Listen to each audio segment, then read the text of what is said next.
Hello students and welcome back to the CUET concept. मैं हूं आपकी English mentor and today I will be discussing about a very funny and very interesting topic of our English vocabulary section, that is idioms and phrases.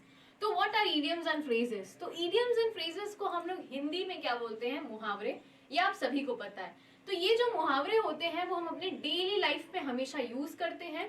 तो मुहावरे basically होता क्या है बच्चों? मुहावरे यानी कि कुछ एग्जैजरेटेड फॉर्म ऑफ वर्ड्स, यानी शब्दों का एक ऐसा खेल है वो जो एग्जैजरेटेड फॉर्म में प्रेजेंट किया जाता है।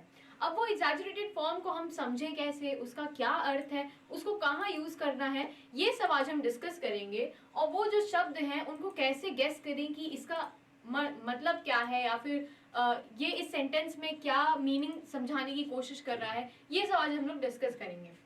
तो बच्चों, इडियम्स एंड फ्रेजेस को गेस करने के बहुत सारे ट्रिक्स होते हैं, टिप्स भी होते हैं। तो आज मैं वो भी टिप्स एंड ट्रिक्स आपके साथ डिस्कस करूंगी।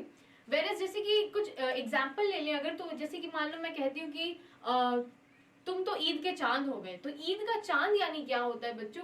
ईद का चांद यानी कि ईद का चांद कैसा होता है? वो बहुत टाइम में एक ही बार निकलता है, यानी कि after long period of time वो निकलता है। तो यानी कि कोई एक विजिटर है, यानी कोई एक रिलेटिव है हमारा जो बहुत टाइम बाद हमसे मिलने आया है, तो हम उसको कहते हैं कि तुम तो एकदम ईद का चांद हो गए हो, मतलब तुम कभी कभी दिखाई देते हो। तो अब ईद का चांद होना यानी कि वो चांद तो नहीं है ना। तो ये मेरे कहने का ये मतलब है, जो इडियम्स एंड फ्रेजेस होते हैं वो अपने लिटरल मीनिंग से बहुत ज्यादा डिफरेंट होते हैं।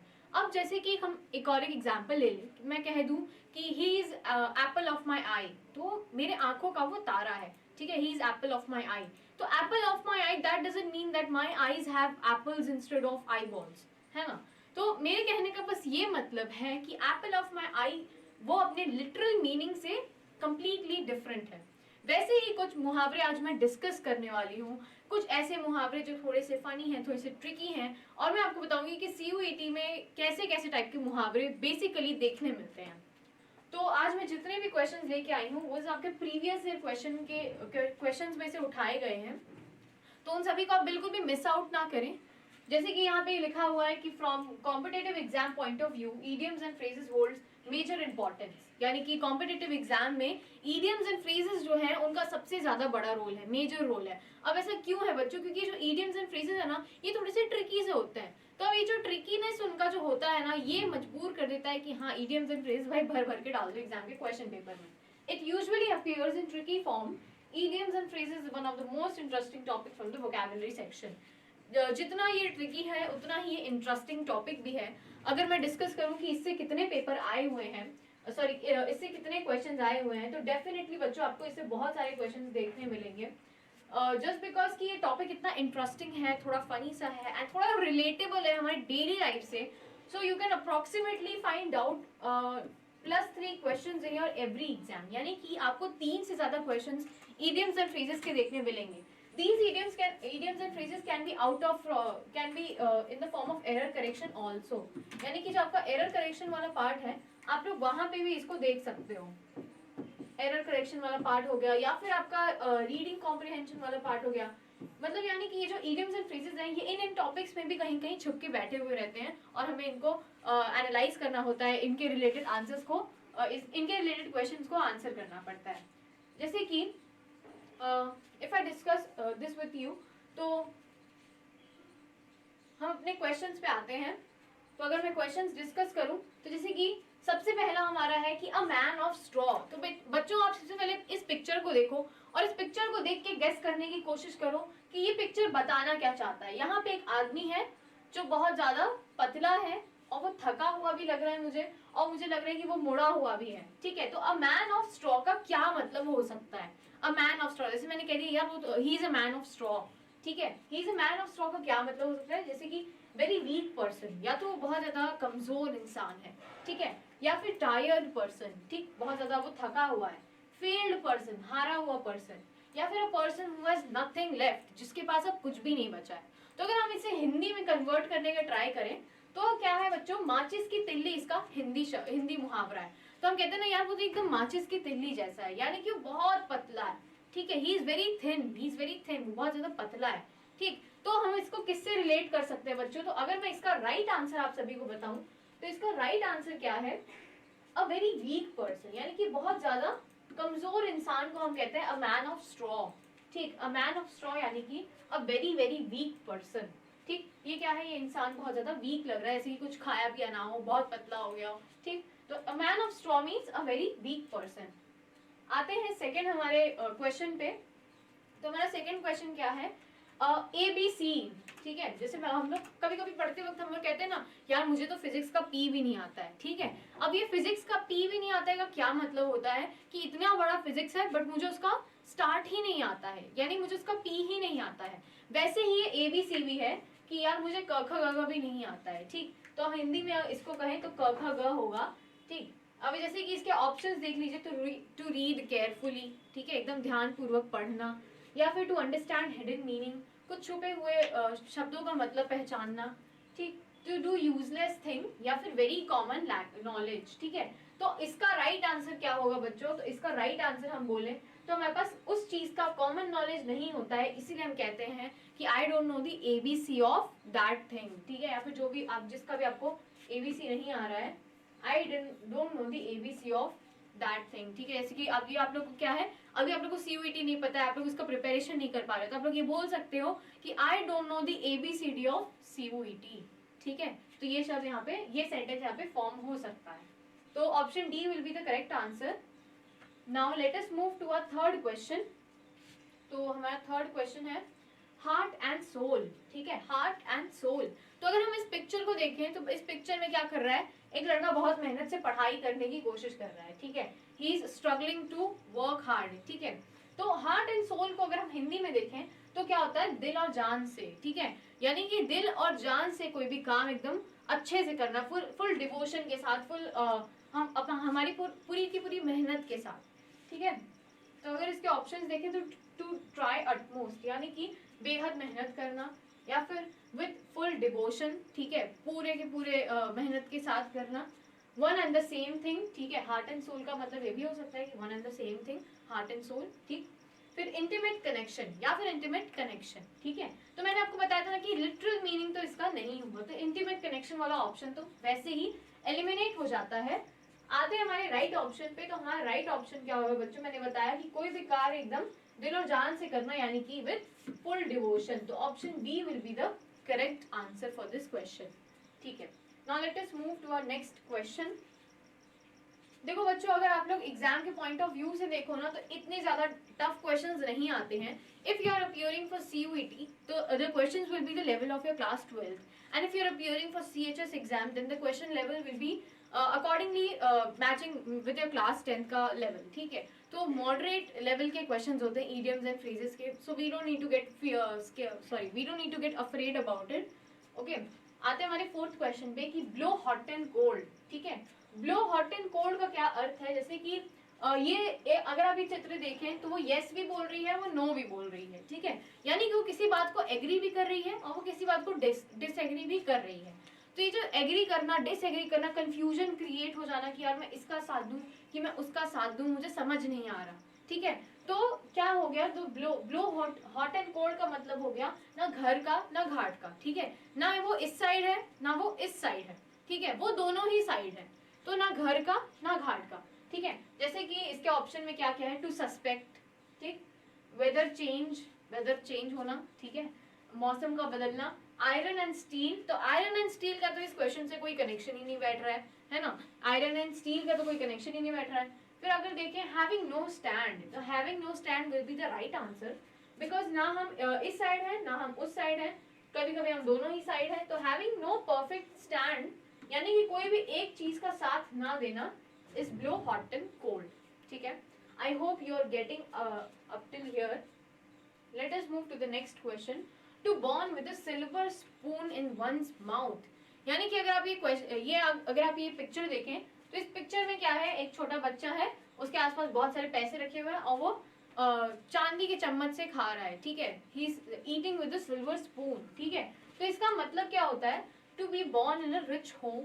ठीक है, अमीरों के घर पैदा होना, या फिर to be born in a jewellers home, किसी ज्वेलर के घर पे पैदा होना। To be fed milk with a silver spoon, कोई बच्चा जो छोटा बच्चा है उसको दूध पिलाना विद अ सिल्वर स्पून। या फिर to be a first born child, या फिर घर का सबसे बड़ा बेटा, सबसे पहले पैदा होने वाला बच्चा, ठीक है। तो इसका मतलब क्या होता है बच्चों, इसका मतलब ये होता है कि to born in a rich home, ठीक है, अमीरों के घर पैदा होना। तो वो क्या हो जाएगा, वो हो जाएगा to born with a silver spoon in one's mouth. मान लो कि मैंने कह दिया कि Alia Bhatt is born with a silver spoon in her mouth, यानी कि वो किस में पैदा हुई है, वो एक अमीर घराने में पैदा हुई है, ठीक। तो ये option A will be the right answer. Now let us move to our next question. Next question is a white elephant, ठीक है। एक व्हाइट एलिफेंट, तो आप लोग ने कभी कभी देखा है कि आपको व्हाइट एलिफेंट्स रेयरली नहीं दिखते हैं, ठीक है। आपको वो व्हाइट सॉरी ऑफेंटली नहीं दिखते हैं, बहुत रेयरली दिखते हैं, ठीक है। तो यहाँ पे व्हाइट एलिफेंट की अगर आप पिक्चर देखो तो ये व्हाइट एलिफेंट्स आपको कहाँ दिख रहे हैं, आपको दिख रहे हैं जेब्रास बने हुए हैं, ठीक है, और वो आपको किसी डेजर्टेड एरिया में ज्यादा दिख रहे हैं, ठीक। तो हम ऐसा कह सकते हैं कि व्हाइट एलिफेंट का क्या मतलब हो सकता है, या तो रेयर टू फाइंड, ठीक है, जो चीज बहुत कम मिले, या फिर वेरी कॉस्टली, ठीक, या फिर क्लोज फ्रेंड्स, जो हमारे बहुत ज्यादा क्लोज हो, ठीक, one who is alone, one who is alone, ठीक है। तो व्हाइट एलिफेंट को अगर आप देखें बच्चों, तो व्हाइट एलिफेंट जो होता है वो मार्केट में बहुत ज्यादा कॉस्टली होता है, ठीक है। White elephants people we don't see white elephants usually, और जब भी हम देखते भी हैं तो they are very costly. So the right answer for the sixth question will be B option, ठीक है। A white elephant that means something is very costly, ठीक है। मान लो मैं कह दूं कि मेरी फ्रेंड ने क्या लिया, एप्पल आईफोन ले लिया, तो मैं ऐसा कह दूं कि that phone is like a white elephant for me, ठीक है, मतलब कि वो बहुत ज्यादा एक्सपेंसिव है, I can not buy it, I can not afford it, ठीक है। तो सिक्स्थ का राइट आंसर ऑप्शन बी होगा। सेवेंथ में आया है to flog a dead horse. To flog a dead horse यानी कि एक मरे हुए हॉर्स को, एक मरे हुए घोड़े को फ्लॉग करना, मारना। अगर आप ये पिक्चर देखो तो ये क्या कर रहा है, ये घोड़ा एकदम मर चुका है, ठीक है, और ये इंसान उसके ऊपर बैठ के उसको मार रहा है। तो इसका मारने का क्या मतलब होता है, यहाँ पे ऑप्शन एक बार पहले देख लेते हैं। To act in a foolish way, बेवकूफी करना, ठीक है। To try to achieve something impossible, कुछ ऐसा अचीव करने की कोशिश करना जो इम्पॉसिबल हो, या फिर टू रिवाइव इंटरेस्ट, ठीक है, उसका इंटरेस्ट वापस से जागृत करना, या फिर to beat a dead horse, ठीक है। तो मैंने आपको बताया था कि जो भी इडियम्स एंड फ्रेजेस होते हैं वो उनके लिटरल मीनिंग से काफी ज्यादा डिफरेंट होते हैं, ठीक है। तो to flog a dead horse का या to beat a dead horse नहीं होगा, ठीक है, ये ऑप्शन से वैसे ही एलिमिनेट हो जाता है।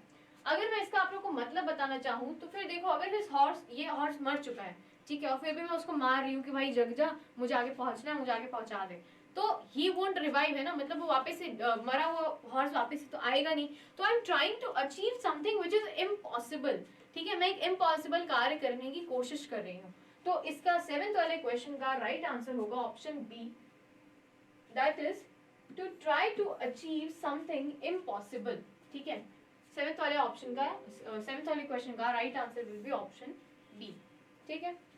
Let's move to the eighth question. To fly off the handle. To fly off the handle. अगर आप ये पिक्चर देखो तो इस पिक्चर में क्या है बच्चों, एक छोटा सा बच्चा है जो बहुत ज्यादा गुस्से में है, ठीक है, गुस्से में है, यहाँ से उसके क्या निकल रहे हैं, क्लाउड्स निकल रहे हैं। तो क्या है, आपा खो देना। अगर मैं हिंदी में इसको डिस्कस करूं तो हिंदी में इसको क्या कहेंगे, to fly off the handle का हिंदी होगा मुहावरा आपा खो देना। आपा खो देना यानी कि हम बहुत ज्यादा गुस्से में हैं, हम अपना टेम्पर लूज कर दे रहे हैं, हम आउट ऑफ लिमिट हो जा रहे हैं, ठीक है। तो अगर ऑप्शंस को डिस्कस करें तो lose a temper, that could be answer. To be uncontrollable, ठीक है, टू बी अनकंट्रोलेबल। फिर आता है टू डिसलोकेट। डिसलोकेट यानी कि उसको उसके लोकेशन से हटा देना। टू बी एयरबॉर्न, तो एयरबॉर्न और डिसलोकेट तो कोई कनेक्शन ही नहीं बैठ रहा है, तो ये दो ऑप्शंस जो है वो ऐसे ही एलिमिनेट हो जाएंगे पहले ही। तो अनकंट्रोलेबल और लूज टेम्पर में से एक ऑप्शन करेक्ट होगा। देखो बेटा, अब ये दोनों ही ऑप्शन एकदम सिमिलर से साउंड कर रहे हैं, है ना, बट जो इसका मीनिंग है, जैसे आपा खो देना गुस्से से रिलेट करता है, तो टेम्पर वाला option will be the right option, यानी कि एट्थ का A option will be the right answer. To lose temper यानी कि अपना आपा खो देना, ठीक है। To fly off the handle, ठीक है, he was so furious that he fly off the handle, ठीक है, ऐसा बोल सकते हैं। The teacher was so furious that he fly off the handle, ठीक। चलो आते हैं नेक्स्ट हमारे क्वेश्चन पे। तो नेक्स्ट क्वेश्चन है मेल्टिंग पॉट, ठीक है, मेल्टिंग पॉट, ठीक है, यानी कि एक जो पॉट है वो मेल्ट हो रहा है, पिघल रहा है, ठीक है। तो अगर आप ये देखो यहाँ पे एक पॉट है, इसमें कुछ गरम गरम बन रहा है, इट इज बीइंग मेल्टेड। तो तपता हुआ सोना, तपता हुआ सोना, ठीक है, तपता हुआ सोने को हम क्या अगर हिंदी में डिस्कस करें तो तपता हुआ सोना, ठीक है।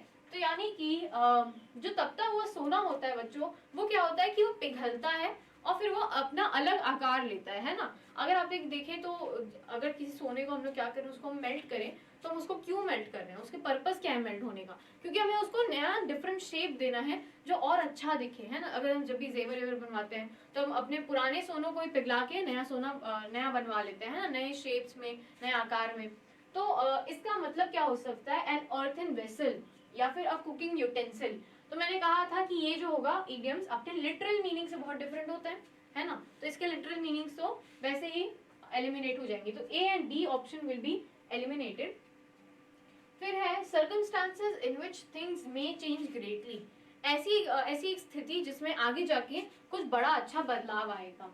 To achieve something from great struggle, ठीक है, या तो फिर स्ट्रगल करके कुछ अच्छा बदलना अपनी जिंदगी में। तो ये जो स्ट्रगल है वो तो इससे सोने से मैच नहीं करेगा, बिकॉज सोना is not going under something struggle, ठीक है, it is not a living organism. तो अगर बात करें कि नाइन्थ का राइट आंसर क्या होगा, तो नाइन्थ का right answer will be option C, that is circumstances in which things may change greatly, ठीक है, एक ऐसी स्थिति जिसके बाद जो बदलाव आएगा वो अच्छा बदलाव होगा, ठीक। तो मेल्टिंग पॉट यानी कि तपता हुआ सोना, ठीक। फिर आते हैं हमारे 10th क्वेश्चन पे, दैट इज मेरी एज अ क्रिकेट। तो अगर आप यहाँ पे देखो तो यहाँ पे क्या है, क्रिकेट के फैंस बैठे हुए हैं, ठीक है। अगर मैं रिलेट कर पाऊँ इस बार के वर्ल्ड कप से, है ना, तो the fans were so happy कि जो हमारी इंडिया है वो फाइनल्स तक पहुंच चुकी है, and they were so sure about it कि हाँ हमारा जो इंडिया है वही जीतेगा वर्ल्ड कप, है ना। सभी को बहुत ज्यादा उम्मीद थी टीम इंडिया से, तो लोग बहुत ज्यादा खुश थे, है ना। बट अगर आप देखो वैसा ही सेम जज्बा क्या आपको हॉकी के टूर्नामेंट में देखने मिलता है, क्या आपको फुटबॉल के टूर्नामेंट में देखने मिलता है, या फिर किसी भी और टूर्नामेंट्स में देखने मिलता है, नहीं मिलता है ना। तो यानी कि बच्चों ये क्रिकेट जो है वो हमारे इंडिया के लिए क्या है, बहुत ज्यादा इंपॉर्टेंट खेल है ना।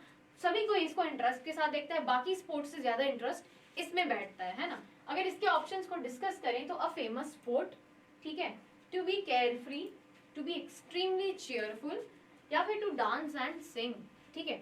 तो मैंने बताया था ना लिटरल मीनिंग्स को हम ऐसे ही एलिमिनेट कर देते हैं, तो A and D will be eliminated as soon as we see them, ठीक है, क्योंकि वो लिटरल मीनिंग से काफी ज्यादा रिलेट कर रहे हैं, ठीक है। तो अ फेमस स्पोर्ट और to dance and sing will be eliminated immediately, and फिर उसके बाद बचे दो हमारे option, to be carefree. तो carefree option will not be related to this, because carefree, being carefree is not related to this merry as a cricket. तो merry मतलब क्या होता है बच्चों, मेरी यानी कि बहुत खुश होना, ठीक है। तो टू बी एक्सट्रीमली चीयरफुल, जो हमारे इंडियन फैंस थे वो बहुत ज्यादा चीयरफुल थे, बहुत ज्यादा खुश थे, है ना, बहुत ज्यादा उत्साहित थे उस दिन जिस दिन हमारा फाइनल वाला मैच था। तो टू मेरी एज अ क्रिकेट यानी कि क्रिकेट में जितने लोग खुश होते हैं ना, क्रिकेट में जितनी खुशी होती है अपने इंडिया की टीम के जीतने पे या फिर इंडिया का सिलेक्शन होने पे, जो भी है फाइनल पहुंचने में, तो उसमें जितनी खुशी होती है उतना खुश होने, उतनी खुशी को एक्सप्रेस करने के लिए हम कहते हैं मेरी एज अ क्रिकेट, यानी कि to be extremely cheerful.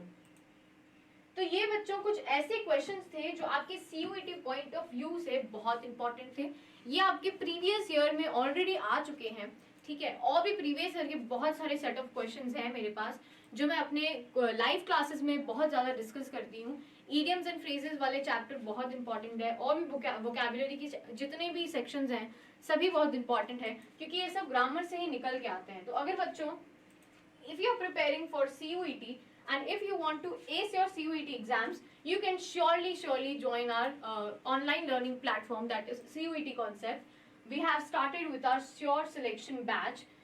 For the PG courses we have lowest fees available in the market right now, ठीक है। अगर आप लोग बाकी सारे CUET प्लेटफॉर्म्स को देखें तो वहाँ पे आप लोग देखेंगे कि the fees are touching the sky, है ना, it's like rising, but we have the payment details are very low, that in our sure selection batch. You can download our app from the Play Store. Elsewhere you can call on this number, which is our office number, and inquire about our batches, about our classes, about our demo videos, Also, if you wanted to, if you want to join our batches, then you can go and watch some demo videos on our app. That's all for today, and I'll be discussing. I'll come back with a more interesting topic and more interesting questions in our next class. That's all. Thank you very much.